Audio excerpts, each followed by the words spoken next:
Today we're testing the reality versus the internet perception of bucket potatoes. So you can see my seed potatoes there at the bottom of the bucket. There's about 4 inches of dirt in the bottom, and that's all there is to it. Let's go ahead and fill this up. I just filled the rest of the bucket with the soil there. Got it up on a couple bricks for drainage. There are holes in the bottom of this bucket. We'll go ahead and monitor this for the rest of the summer and see if the reality equals what you actually see on the internet.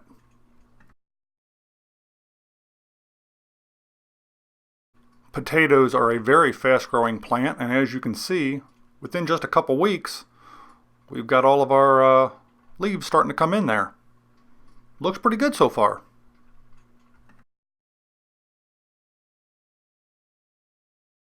This bucket potato plant has been left in this sunny spot all summer, so far at least. I only water it about once a week, other than the rain that it gets. It's partially under an awning, but it does get wet when it rains. And as you can see, it's done quite well. I wonder what's growing down in the bucket. The second half of summer brought a serious heat wave, and the dirt in my bucket has settled quite a bit. So I'm going to fill this up to the top, get a lot more water on this thing, and see if I can save it. It's starting to turn a little yellow from the heat, and again, I'm only watering it about once a week. So I'm going to do what I can to keep her going, and I'm going to bring you along. After a few more weeks of having that extra dirt put there in the top of the pot, the plant's just really starting to die off, so I think it's going to be time to harvest my potatoes. Overall, they've been in the bucket probably a little over 4 months, so it is what it is. I don't see any more growth, starting to die off. Never did really get any flowering, so that's it. We're going to go ahead and pull these on out of here. I save all my potting soil, so I went ahead and transferred most of it to this other bucket, and it's time for the big reveal.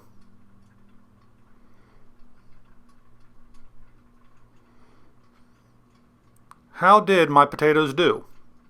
Well, as you can see, I did get some potatoes.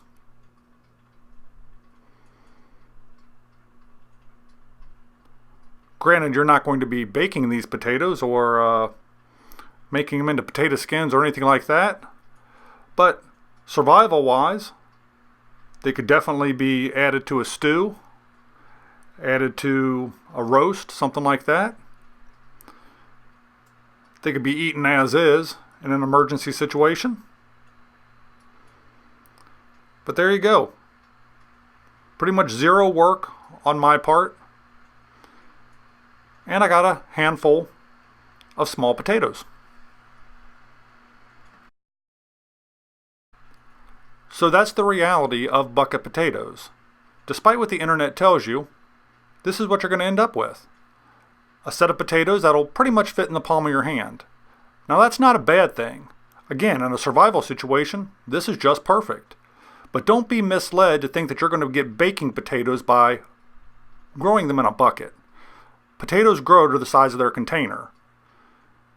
These are proof positive. I'm pretty happy with this project. Well, it took you 4 minutes to watch a project that took me all summer. And if you enjoyed it, you know I'd appreciate that thumbs up like. Feel free to follow us on Instagram and see what we're up to throughout the week between videos. And maybe, just maybe, I'll see you on the next video. If you enjoy videos about the randomness of our amazing world, consider clicking on the globe to subscribe. Or maybe checking out one of the other videos right here.